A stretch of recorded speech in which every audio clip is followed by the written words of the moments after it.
எல்லோருக்கும் வணக்கம் நண்பர்களே. இன்றைய மார்க்கெட் பொறுத்த வரைக்கும் திரும்பவும் மார்க்கெட் வந்து பார்த்திங்க அப்படின்னா வந்து ஒரு ரேஞ்ச் பவுண்டு தான்.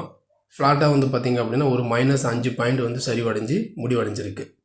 இன்றைக்கி வந்து காலையில் ஓப்பனே வந்து பார்த்திங்க அப்படின்னா ப்ளஸ் வந்து ஒரு 60 புள்ளிகள் வந்து ஒரு பாசிட்டிவாக தான் ஓப்பன் ஆச்சு.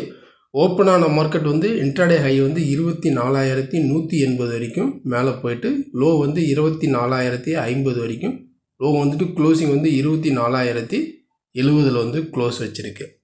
நியரஸ்ட்டாக நேற்று எங்கே க்ளோஸ் ஆச்சோ அதே இடத்துல தான் இன்றைக்கி மார்க்கெட் வந்து க்ளோஸ் வச்சுருக்கு. கிட்டத்தட்ட வந்து பார்த்திங்க அப்படின்னா ஒரு 150 பாயிண்ட்ஸ் வந்து ஹைக்கும் லோவுக்கும் வேரியேஷன் வந்து கொடுத்துருக்கு. இப்போ இதனுடைய கண்டினியூட்டி நாளைக்கு எப்படி இருக்கும்? வாரத்தினுடைய கடைசி நாளான வெள்ளிக்கிழமை ஒரு பிரேக் அவுட் வந்து கொடுக்குமா? ஏன்னா மார்க்கெட்டை பொறுத்த வரைக்கும் ஒரு ரேஞ்சுக்குள்ளேயே மார்க்கெட் வந்து பார்த்திங்க அப்படின்னா சஸ்டைனாக கன்சல்டேட்டிங்காக அப்படி இருக்குங்கிற பட்சத்தில் ஏதாச்சும் ஒரு பக்கம் வந்து சடனாக வந்து ஒரு பிரேக் அவுட் கொடுக்கறதுக்கு நம்ம வந்து எல்லாருமே நம்ம எதிர்பார்ப்போம். அந்த பிரேக் அவுட் வந்து அப்சைடு கொடுக்குமா இல்லை டவுன் சைட் பிரேக் அவுட் கொடுக்குமா? ஏன்னா இன்றைக்கி மார்க்கெட் வந்து க்ளோசிங்கில் வந்து பார்த்திங்க அப்படின்னா விப்ரோ, டெக் மஹேந்திரா இதனுடைய Q1 ரிசல்ட்ஸ்லாம் வந்திருக்கு. அதாவது டெக் மஹேந்திரா ரிசல்ட் வந்து பார்த்திங்க அப்படின்னா பாசிட்டிவ் தான். விப்ரோனுடைய ரிசல்ட் வந்து பார்த்திங்க அப்படின்னா கொஞ்சம் ஒரு பெரிய பாசிட்டிவும் இல்லை, பெரிய ஒரு நெகட்டிவும் இல்லாமல் மாதிரி ஒரு மிக்சடாக தான் வந்து பார்த்திங்க அப்படின்னா விப்ரோனுடைய ரிசல்ட்டும் இருக்குது. இதனுடைய இன்ஃபேக்ட் நாளைக்கு மார்க்கெட்டில் அதனுடைய ஷேர்ஸ் வந்து எந்த அளவுக்கு எப்படி என்னங்கிறத நம்ம பொறுத்திருந்து பார்க்கலாம்.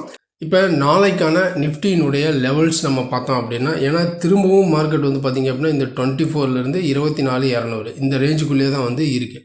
இதில் ஏதாச்சும் ஒரு பக்கம் நம்ம பிரேக் அவுட் கொடுக்கும் அப்படின்னு தான் நம்ம ஒவ்வொரு இன்வெஸ்டர்ஸும் வந்து பார்த்திங்க அப்படின்னா எதிர்பார்த்துக்கிட்டு இருக்கோம்.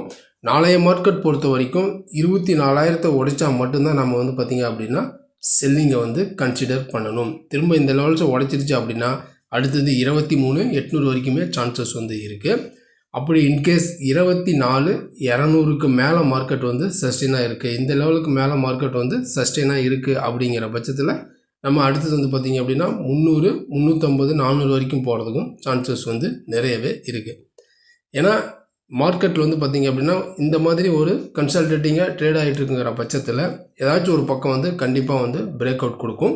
அது வந்து நம்ம ஏன்னா இப்போ இருக்கக்கூடிய இந்த சுச்சுவேஷனில் மார்க்கெட்டில் வந்து பார்த்திங்க அப்படின்னா வந்து ஒரு பெரிய டவுனும் இல்லை, அதேமாதிரி ஒரு பெரிய அப்சைடும் வந்து கொடுக்கல. அதனால் மார்க்கெட் அடுத்தது நம்ம மார்க்கெட் வந்து பார்த்திங்க அப்படின்னா வந்து ஒரு அப்சைடு போகிறதுக்கான சான்சஸ் வந்து கொஞ்சம் இருக்குது.